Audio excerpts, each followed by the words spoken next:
Dear students, boiling point एक temperature होता है, बॉइलिंग पॉइंट एक डबल पॉइंट हुआ होता है,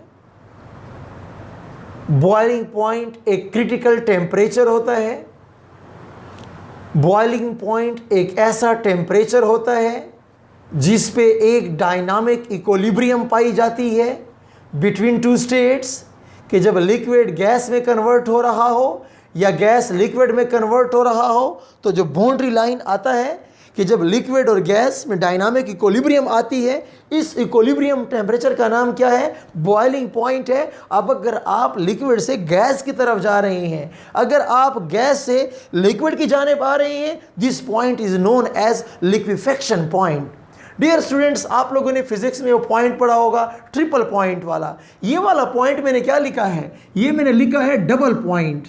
डबल पॉइंट का मतलब कि वो टेम्परेचर जिस पे दो स्टेट को एग्जिस्ट करते हैं डायनामिक इक्विलिब्रियम में। तो dear student, melting point, freezing point, liquefaction point, ये सारे पॉइंट डबल पॉइंट है। इन पॉइंट्स पे दो स्टेट डायनामिक इक्विलिब्रियम पे आपस में एग्जिस्ट कर लेते हैं। डन?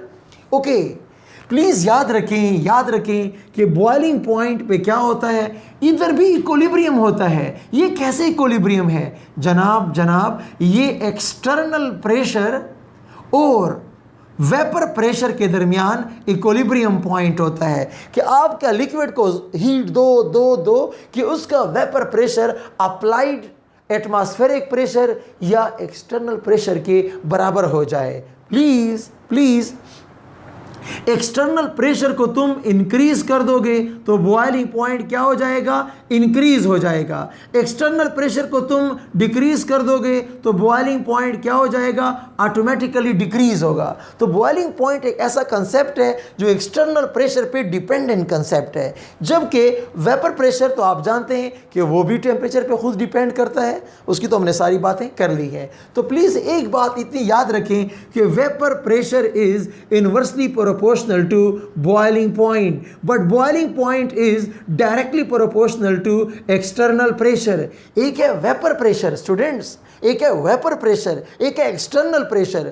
वेपर प्रेशर वो लिक्विड का जाती वाला होता है, एक्सटर्नल प्रेशर जो आपके ऊपर अप्लाइड होता है, दैट इज एक्सटर्नल प्रेशर। तो एक्सटर्नल प्रेशर बढ़ाने से बॉइलिंग पॉइंट बढ़ता है, एक्सटर्नल प्रेशर कम करने से बॉइलिंग पॉइंट कम होता है। पहाड़ों पे जाएंगे तो पानी जल्दी बॉयल होगा, क्योंकि पहाड़ों की ऊंचाई के बराबर आप आ चुके हैं, तो आप बहुत ऊपर चले गए हैं। यानी अब मैं ज़मीन पर मौजूद हूँ, जब मैं पहाड़ी के सिरे पर पहुँच जाऊँगा तो कितनी हवा मेरी पाँव के नीचे आ चुकी होगी, कितने प्रेशर हवा का कम हो चुका होगा। जितना आप ऊंचाई पे जाते हैं एल्टीट्यूड पे, ऊपर का प्रेशर कम हो रहा होता है। जब प्रेशर कम होगा तो फिर मुकाबला जल्दी बराबर होगा, तो ऑटोमेटिकली बॉइलिंग पॉइंट जल्दी पहुँच जाएगा और वो लो होगा। Okay, please.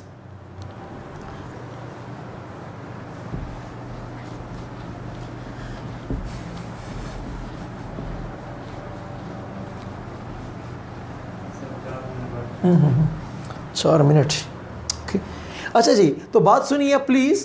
बॉइलिंग पॉइंट की बात हो रही थी। Dear students, boiling point is directly proportional to external pressure, boiling point is directly proportional to intermolecular forces, boiling point is inversely proportional to vapour pressure.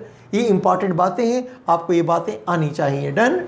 अब बात आती है एप्लीकेशंस की। अब बात आती है एप्लीकेशंस की। प्लीज़ याद रखें, दो टॉप क्लास की एप्लीकेशंस हैं। एक हमारे पास है प्रेशर कुकर वाला कंसेप्ट, एक हमारे पास है वैक्यूम डिस्टिलेशन वाला कंसेप्ट। डियर स्टूडेंट्स, इन दोनों में हम खेल खेलते हैं। प्रेशर कुकर में हम क्या करते हैं? हम एक्सटर्नल प्रेशर को इंक्रीज करते हैं तो वाटर का बॉइलिंग पॉइंट क्या हो जाता है? इंक्रीज। वैक्यूम डिस्टिलेशन में हम एक्सटर्नल प्रेशर को डिक्रीज कर लेते हैं तो ऑटोमेटिकली क्या हो जाता है? बॉइलिंग पॉइंट डिक्रीज हो जाता है। हम खेल खेलते हैं अपनी मर्जी का। ओके, तो स्टूडेंट्स बात को सुने। मैं कुकर में पानी का बॉइलिंग पॉइंट क्यों बढ़ाता हूँ? क्योंकि जब पानी बॉयल हो जाता है तो पानी उड़ता है। जब पानी उड़ेगा तो गोश्त कैसे पकेगा?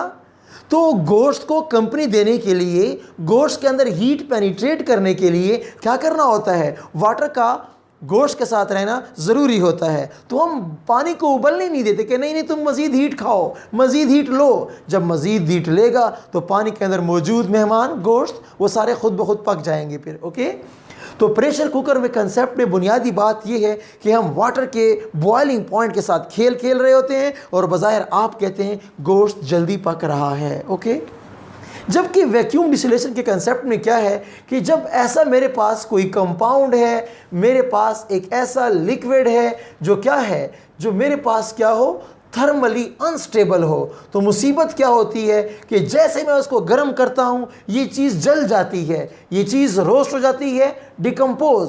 आज घर में जाएं, चीनी को गर्म करो, मेल्टिंग की नौबत नहीं आएगी, चीनी जल जाएगी। ग्लिसरीन लिक्विड है, गर्म करो जल जाता है, बॉइलिंग पॉइंट की नौबत नहीं आती। मसला कश्मीर है, तो अब क्या करें, तो उसके बॉइलिंग पॉइंट को कम कर दो ना। कैसे कम करूं? एक्सटर्नल प्रेशर कम कर दो। वैक्यूम हम क्रिएट कर नहीं सकते, वैसे नाम दिया हुआ है वैक्यूम डिस्टिलेशन। 100% वैक्यूम क्रिएट हम नहीं कर पाते। बस एक रूम है, एक इंस्ट्रूमेंट है, यहाँ वैक्यूम पंप लगा होता है, वो सकिंग मशीन है, यहाँ से एयर को निकालती है तो अंदर प्रेशर कम होगा, बॉइलिंग पॉइंट हम कम कर लेते हैं। तो ग्लिसरीन का बॉइलिंग पॉइंट 290 डिग्री सेंटीग्रेड है। अगर प्रेशर बाहर से 760 टार हो तो हम इसको कम करके 50 टार तक ले आते हैं तो बॉइलिंग पॉइंट 210 डिग्री सेंटीग्रेड हो जाता है। ओके, काफ़ी इतना, फिर इंशाल्लाह हम आगे प्रोसीड करेंगे। अल्लाह हाफ़िज़।